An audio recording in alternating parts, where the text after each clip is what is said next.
cripple. We use the term cripple for amongst ourselves. We call ourselves crips. I'm a crip. If somebody's got a limp, they're a crip. You know. Or somebody's got cerebral palsy, well, he'll call himself a crip.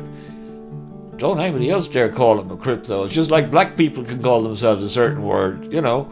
You try doing it as a white boy, you're asking for trouble.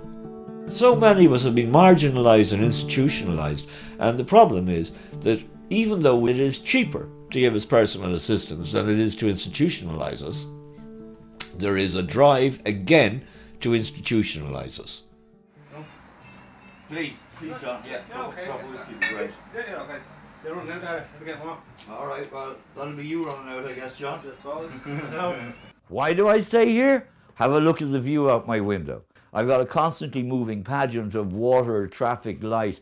The Liffey is constantly changing. If I didn't have the Liffey or a body of water outside my window, God man, I'd have killed myself. It's all right if there's any shrinks listening. I have no intention of topping myself. Too much of a coward for that, thank you. People will have noticed the fact that I live up on the first floor and there's stairs and there's no lift and there's no ramp. How do I get up here? Well, friends, I hover. I hover. I hover with the aid of a couple of people who carry me physically up and down the stairs.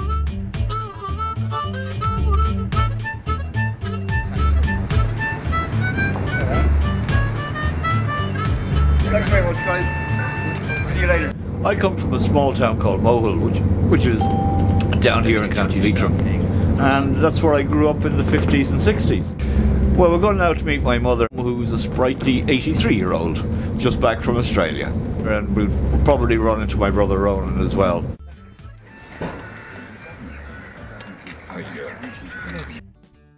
Now, my mum used to reckon she could get pregnant just washing my father's underwear. We all thought that there was a little bit more to it than that. My father was a vet in Leitrim, and there wasn't an awful lot to do, so I suppose that might explain the 9 kids. They brag, my parents did, about their family planning. We're roughly about every 2 years apart until they suddenly started having them in batches around 1966.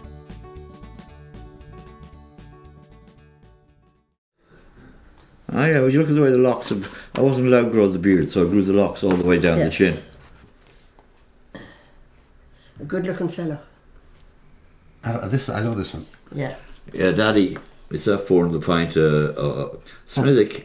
Smithick, Guinness and Smithick, Harp. Guinness and Harp, and that was it. Yeah, I remember that. That was the parting glass. That was the parting glass. Which, the last line of the song is on Dad's headstone. That's right. Come sing to me the parting glass, good night, and go on, God be with you all. We built a pub called the Parting Glass, where I had really good music, I had a really good sound system. We got to be known as a kind of hippie hangout. But sadly, none of that stuff about drugs was true, because, you know, as far as we was concerned, Guinness was a drug and whiskey was a dangerous drug. You know, we could barely afford the Guinness. I went to university for a year, studied law, discovered drinking women.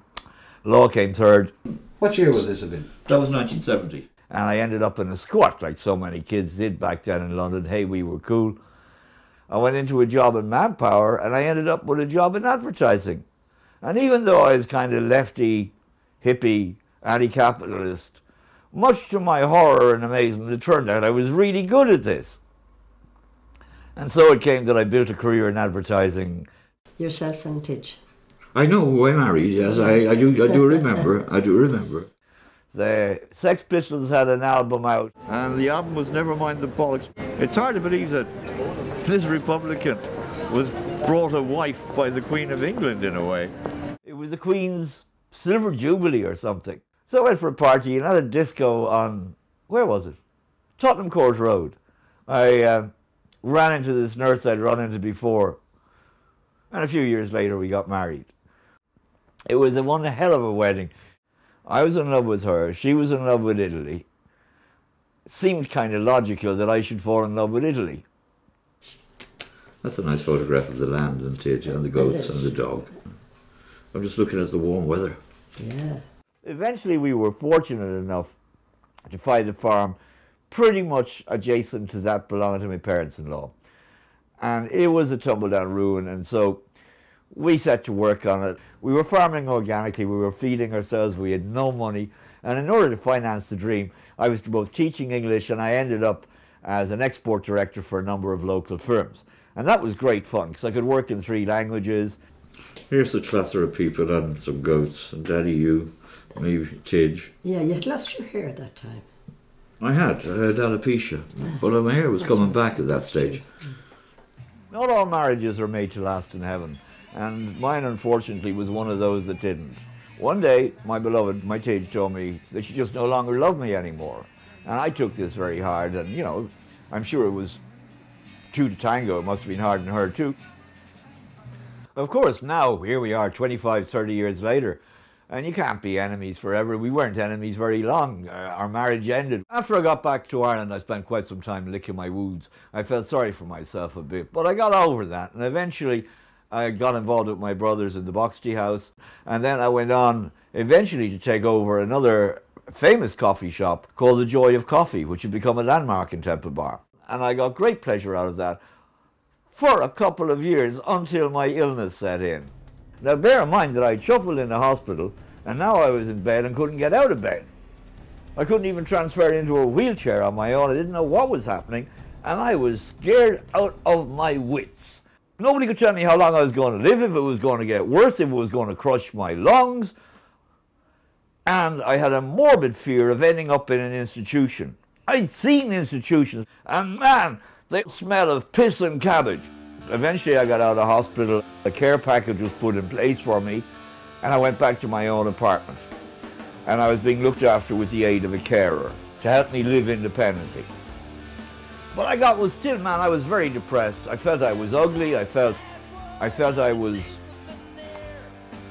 If I went out of the pub in my wheelchair, I thought people were looking at me funny. No, they weren't. I was just paranoid, I was scared. I thought I was really ugly. I was no uglier than I was before, I was just short. I was just really, really self-conscious, and so I became a recluse. And I just kind of hid away like a hermit. I was in a massive depression. The person who probably saved my life was my occupational therapist, who kept trying to get me to go out and about and got me an electric wheelchair, and I kept putting off the reasons, the days I'd go out to do the lessons and the exam on how to drive the electric wheelchair. And she said, Dara, you're going out for your electric wheelchair lessons. I know, Ellen, I'm not feeling great. Dara, if I don't give 2 flying fiddlers how you're feeling today, you are coming out. A week later, I had travelled solo to my brother's wedding in France in my new electric wheelchair. And after that, there was no holding me. I got then interested in the independent living movement because, hey, I wanted to live independently. And I was getting tired of organisations supposedly representing me being quoted in the newspapers as saying, the disabled want this, the disabled want that. And I was a member of these organisations and these people weren't ever asking, like us, the disabled. And I'll never forget that day. That was in Newry. The week after Bloody Sunday, the commemoration. It was indeed. I see several of the founders of the civil rights movement there. Nearly 45 years later, and I'm still fighting for civil rights. You know, I'm in the Centre for Independent Living, you know, the independent living movement. Yes. Well, we've been lobbying for the recognition of the UN Declaration on the Rights of People with Disabilities.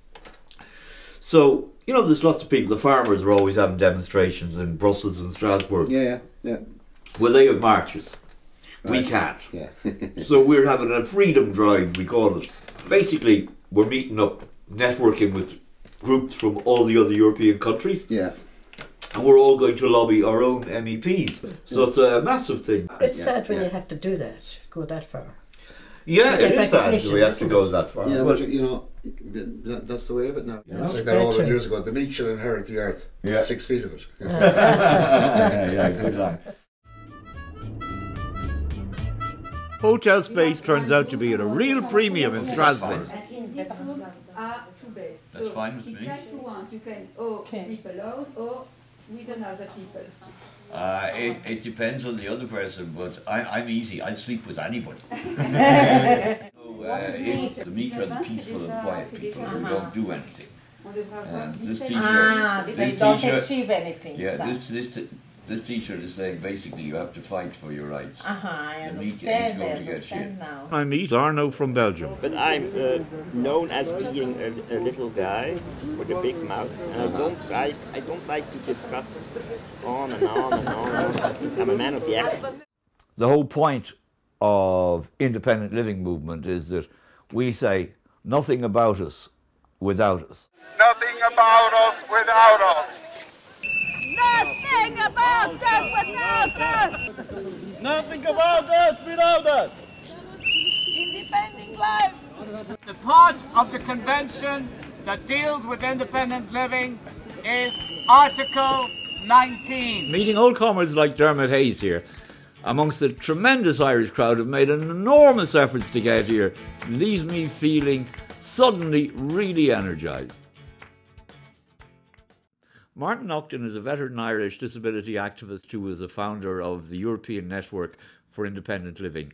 Part of the journey of going to Strasbourg is taking the courage and the conviction into your own hands and doing something about it.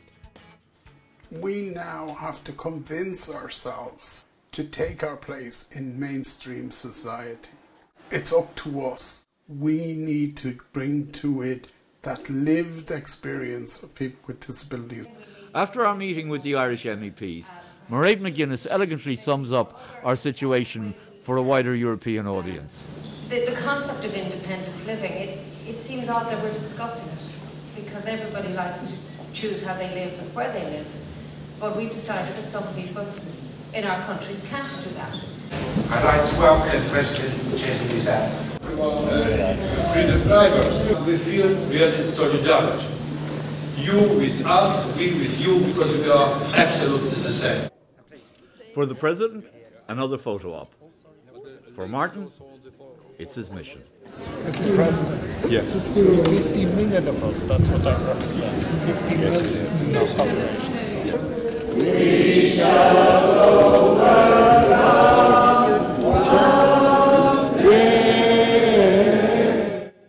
That was a very special moment when people just so spontaneously would sing, "We Shall Overcome." It was very, very moving. You see a lot of grown men or grown hearts cry. God, you look great after your Thanks trip. very much. Trip. Well, it's a long old weekend, but hell, I enjoyed the travel, I enjoyed the food, and it was great meeting so many different people. But will there be any useful outcome? Who knows? Anyway. Give us a big hug. I will. Come here. Oh, that's great. Cheers. I love you, that. But since it fell into my lot that I should rise and you should not, I'll gently rise and softly call good night and joy be to